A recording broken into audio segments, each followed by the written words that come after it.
hello សួស្តីបងប្អូនអរគ្នាបាទថ្ងៃនេះខ្ញុំមាន iPhone 7មួយវាជាប់ logo បាទជាប់ logo រលត់ logo ពណ៌រលត់ចឹងណាហើយយើងនឹងរាយសូមប្រាប់របស់វាបាទចឹងតែមុននឹងរាយយើងឆែកមើលសិនបើមាន iCloud យើងនឹងធ្វើការបើកផាសបាទអញ្ចឹងយើងចូលក្នុង website នេះមកបាទយើងចុច check បាទអញ្ចឹងអត់ប្របាក់ទេបងប្អូនចូល Google វាយថា iCloud check មកវានឹងចេញ website មក3 4អញ្ចឹងយើងរើសយក website ណាមួយមកបន្តមកទៀតយើងចុច check បាទអញ្ចឹងបាទ iCloud lock on បាទគឺមានន័យថាជាប់ iCloud ហើយម៉ាស៊ីនហ្នឹងអញ្ចឹងបើសិនយើងរាយធម្មតាវានឹងប្រើលេងកើតណាអញ្ចឹងខ្ញុំនឹងធ្វើការបើកផាសវាប៉ុន្តែមុននឹងបើកផាសក៏ខ្ញុំនឹងអាប់ដេតវាទៅ version ចុងក្រោយបាទអាប់ដេត software វាបាទទៅ version ចុងក្រោយបើមិនអញ្ចឹងទេគឺបាយផាសអត់បានទេបាទបរាជ័យបាទអញ្ចឹងកន្លែងនេះខ្ញុំដាក់ឲ្យវាលឿនទៅបាទវាថាថា view អញ្ចឹងខ្ញុំនឹងដាក់ឲ្យលឿនតោះ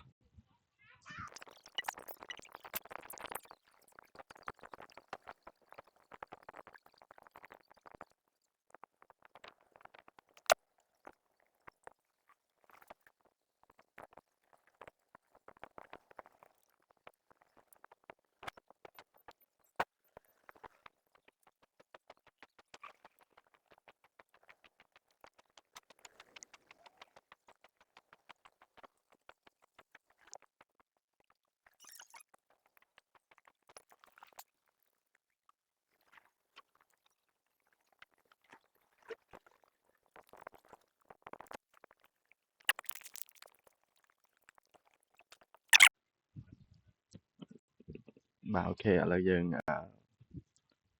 តម្លើង version វាហើយជោគជ័យហើយបាទអញ្ចឹងទូរស័ព្ទរបស់យើងគឺនៅជាប់ unavailable ដែរទេបាទបាទបន្ទាប់ពីយើងអាប់ដេត firmware វាចប់អញ្ចឹងជំហានបន្ទាប់គឺយើងរក្សាទុក Sri YouTube នឹងដែរបាទប៉ុន្តែគាត់ថាយើងឡើងប្រើ Sri YouTube ហើយយើងប្រើ unlock tool ម្ដងបាទប៉ុន្តែ Sri YouTube យើងដាក់វានៅចិត្ត unlock tool អញ្ចឹងមកដើម្បីងាយស្រួលយើងមើលបាទចឹងបងប្អូនត្រូវដាក់ទូរស័ព្ទរបស់យើងចូលទៅក្នុង DSU mode អញ្ចឹងបើសិនជាយើងអត់ដឹងថាដាក់មិនយើងចូលកន្លែង smart flash នេះមកបាទ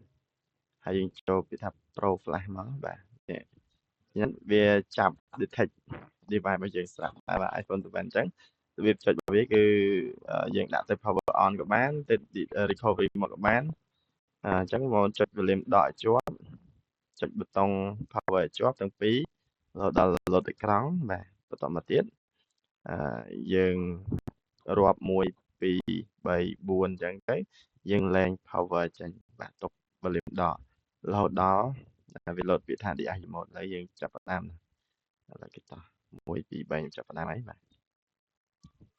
ចុច volume ដកઅને power ឲ្យជាប់រហូតដល់ load បាទរាប់1 2 3 4ខ្ញុំលែង power បាទតែ volume ដកគឺយើងអត់លែងទេបាទគឺយើងនៅជាប់ដែរបាទអញ្ចឹងទូរស័ព្ទយើងចូលទៅក្នុង DIU mode ហើយអញ្ចឹងបន្ទាប់មកទៀតគឺយើងបើក Siri YouTube របស់យើងមកគឺយើងចូលទៅក្នុង tab Apple ចូលទៅ I understand បាទបន្តមកទៀតយើងចុចលើ PWN DSU mode បាទចុច caster នេះមកបាទបញ្ជាក់មួយទៀតគឺបងប្អូន complete ទៅ download RAM disk បាទ RAM disk iPhone បាទអញ្ចឹងខ្ញុំអត់បានធ្វើវីដេអូទេបាទតើបងតើតមួយការ download RAM disk អញ្ចឹងយើងធ្វើតទៅ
បាទបន្ទាប់ពីយើងធ្វើD PWN DSU mode នេះមកនេះបងប្អូនរើស RAM D មកបាទនេះ iPhone អូគឺខ្ញុំមិនតាន់បាន download មកទេបាទអត់តាន់ download អញ្ចឹងខ្ញុំទៅ download មកបាទរៀងយូរតិចទេបាទអូខេ by RAM disk iPhone បាទនេះ unlock tool បាទចុច all RAM disk នេះមកបាទតមកទៀត RAM disk iPhone គេរបស់យើងបាទ 7G បាទអញ្ចឹងយើងយក version ចុងក្រោយចុច download មកអូខេចាំវាតិចទៅដាក់ឲ្យលឿនតិចណាបាទ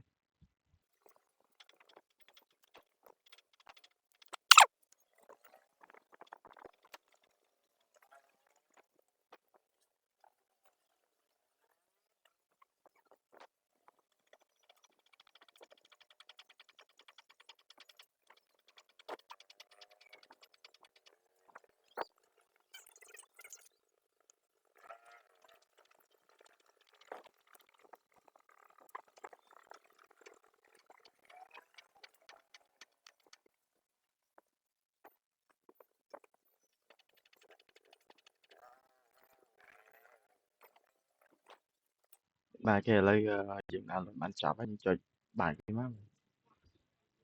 បាទអញ្ចឹងយើងចុចបើកនេះមកបាទយើង copy អានេះ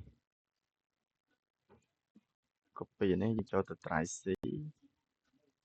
បាទ drive C unlock tool បាទ data file Apple បាទយើងបង្កើត folder មួយឡើងបាទដាក់ 7G ទៅអូខេយើងបើកវាមកផាសអូខេបន្តមកទៀតបាទយើងរើសយកនេះបាទយើងយក generic មួយសិនមករួចហើយបាទយើងយក 7G ដើម្បីវា refresh បាទកុំឲ្យបិទបើក tool សាថ្មីអញ្ចឹងយើងមើលអានេះសិនវាបើសិនជាវានៅក្នុងទម្រង់ DSU mode ដែរហើយយើងបានធ្វើ PWN DSU mode នេះហើយគឺយើងបាត់ធ្វើទៀតទេគឺយើងបន្តមករើស RAM disk 7G របស់យើងហើយចុច boot RAM disk តែម្ដងបាទបន្តមកទៀតកម្មវិធីយើងនឹងដំណើរការបន្តទៀតបាទ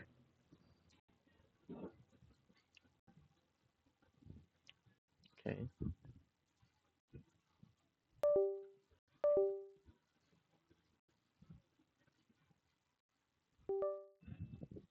ចឹងអានេះពេលធ្វើវានឹងលោតដូរចុះដូរឡើងបាទយើងកុំខ្វល់មើលវាឲ្យតែយើងមើលតែនេះអូខេទៅបាទគឺបានហើយកុំឲ្យតែវា fail អញ្ចឹងណាបើមិនវា fail វាក៏មានបញ្ហាមួយអញ្ចឹងយើងមើលវាកុំឲ្យវា fail ដែរបាទ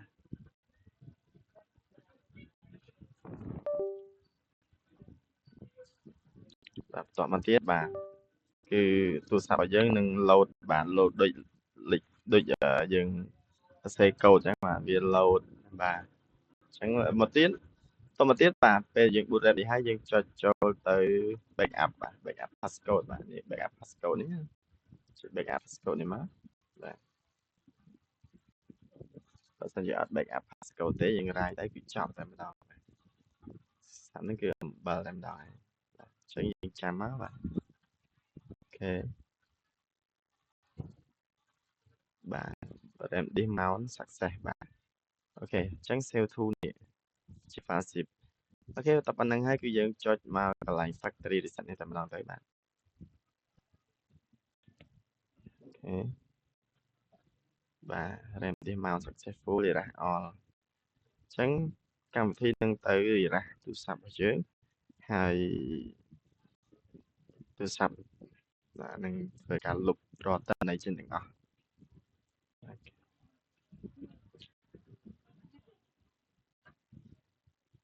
អញ្ចឹងយើងរងចាំតិចមក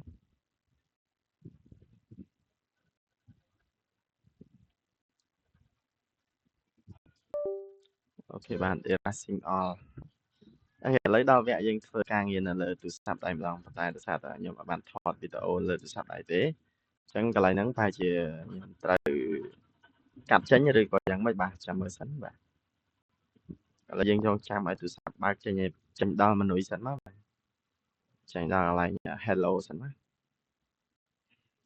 chừng dù tí bà lại nó xong cạch chạy đấy mà bỏ vô tết. Ok lấy tôi sắp dính chỗ đó là hello ấy bạn dính chỗ active thông đa sẵn á active để dừng active rồi đón cho mình cho wifi cho bảy chẳng tới nhưng mà bạn thọt bị sắp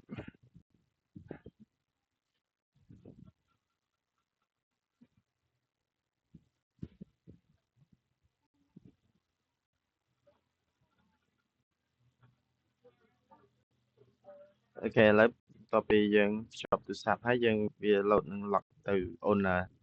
chẳng giờ lại ta bà này chẳng dừng cho tới non đi ai cho một tính chẳng dừng cho bật chỗ và muối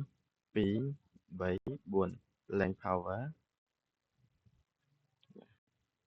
chẳng tích và chẳng sẽ YouTube và dán cứ cho từ đi Azumo đấy chẳng dừng từ phớ PWN định môn là PWN đi Azu và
okต่อไปdân phớ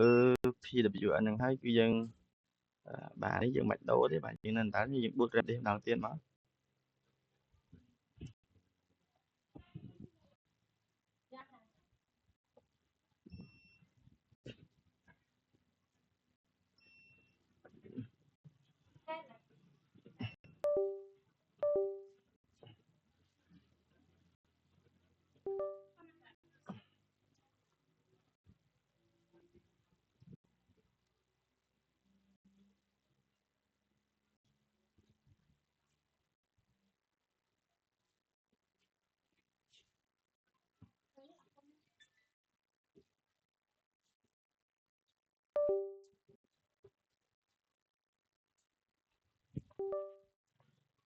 tôi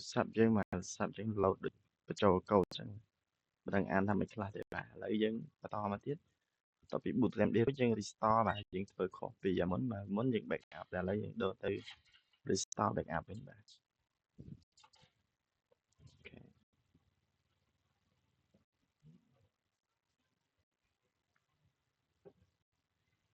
ok restore cho tại đây bà